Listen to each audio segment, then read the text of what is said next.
Night Riders, Chennai Super Kings এই সব দলগুলো 2025 আইপিএলে কোন কোন প্লেয়ারকে দলে নিয়েই ছাড়বে, মানে দলে নেবেই, সেটাই কিন্তু এই ভিডিওতে বলবো। তাহলে ভিডিওটি শুরু করা যাক। 2025 আইপিএল নিলামে কলকাতা নাইট রাইডার্স কিন্তু বেশ কিছু প্লেয়ারকে পুরোপুরি অল আউট বিট করতে চলেছে। অল আউট বিট, প্রথম যে লিস্টে 1 নম্বরে রয়েছে সেটা হলো ভেঙ্কটেশ্বরকে কিন্তু যে কোনো মূল্যে কিন্তু ভেঙ্কটেশ্বরকে কিনতে পারে কলকাতা নাইট রাইডার্স। পুরো শেষ অবধি কিন্তু অল আউট বিট করবে, 4 থেকে 5টা দল কিন্তু তার পিছনে যাবে, কিন্তু কলকাতা নাইট রাইডার্স পুরো অল আউট বিট করে 14 থেকে 15 কোটি টাকা খরচ করে হয়তো ভেঙ্কটেশ্বরকে যে কোনো মূল্যে দলে আনবে, যে কোনো মূল্যে কলকাতা নাইট রাইডার্স দলে আনবে। আর ফিল সল্ট অথবা বাটলার এই দুটো প্লেয়ারের পিছনে অল আউট বিট করবে কলকাতা নাইট রাইডার্স, এই দুটো প্লেয়ারের পেছনে অল আউট বিট করবে। আর বাটলার না, আকদীপ সিং হোক, সিরাজ হোক, এদের পিছনেও কোনো একটা বোলারের পিছনে পুরো শেষ অবধি বিট করবে। আর মিচেল স্টার্ককে যদি কম দামে পেয়ে গেলে তো ভালো, বেশি দাম উঠে গেলে মিচেল স্টার্কের বিকল্প খুঁজবে, তখন হয়তো সেই বোলারের পিছনে অল আউট ঝাঁপাবে। আর নীতিশ রানার পিছনে অল আউট ঝাঁপাবে নাকি বোঝা যাচ্ছে না, তবে নীতিশ রানার পিছনে কলকাতা নাইট রাইডার্স যাবে, নীতিশ রানাকে দলে নেওয়ার চেষ্টা করবে। এবার যদি কোনো সময় দামটা বেশি উঠে যায় বা তাকে যদি নিতে পছন্দ না করে, সেক্ষেত্রে হয়তো তাকে নেবে না, এছাড়া তাকে নেওয়ার কথা।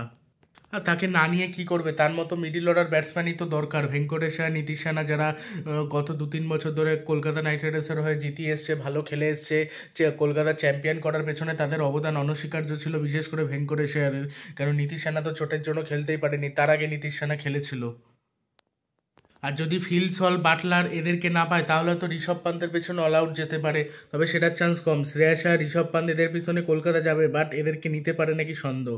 এই গেল কলকাতা নাইট রাইডার্সের অল বিট করার। আর হয়তো আংক্রিস রঘুবংশীর পিছনে হয়তো অল আউট বিট করতে পারে, ভৈভব আরোরার পিছনে হয়তো অল আউট বিট করতে চলেছে। এই কয়জন প্লেয়ারকে বিট করে দলে নিতে চলেছে কলকাতা নাইট রাইডার্স। আর চেন্নাই সুপার কিংস কোনো একটা সেরা বিদেশি বোলারের পিছনে অল আউট ঝাঁপাবে, সেটা হলো জস হ্যাজেলউড হতে পারে, মিচেল স্টার্ক হতে পারে, জোফরা আর্চার হতে পারে। ভালো কোনো ওভারসিজ বোলারের পিছনে অল আউট ঝাঁপাবে। এছাড়া যেটা ঝাঁপাবে সেটা হলো মিডিল অর্ডার ব্যাটসম্যান, সেটা হলো শোনা যাচ্ছে নীতিশ রানার পেছনে নাকি অল আউট ঝাঁপাতে পারে। নীতিশ রানার পেছনে অল আউট ঝাঁপানোর কথা হলো চেন্নাই সুপার কিংসের। আর সামির রিজভিকে পুনরায় আবার ব্যাক করিয়ে নিতে পারে।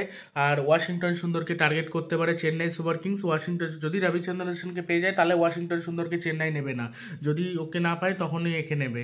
আর ওয়াশিংটন সুন্দর আর রবিচন্দ্রন অশ্বিন একই ধরনের বোলার, রবিচন্দ্রন অশ্বিনকে আবার পুরনো দলে নিয়ে যেতে চাইছে চেন্নাই সুপার কিংস।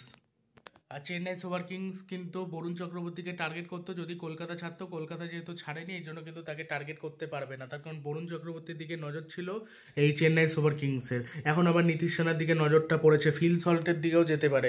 ডেভন কনওয়েকে যে কোনো মূল্যে বিট করে, যে কোনো মূল্যে আর কি আরটিএম ব্যবহার করে যে কোনো মূল্যে অল আউট বিট করে নেবে দলে। দুবেকেও কিন্তু দলে নেবে, এই কয়জন প্লেয়ারকে দলে নিতে চলেছে।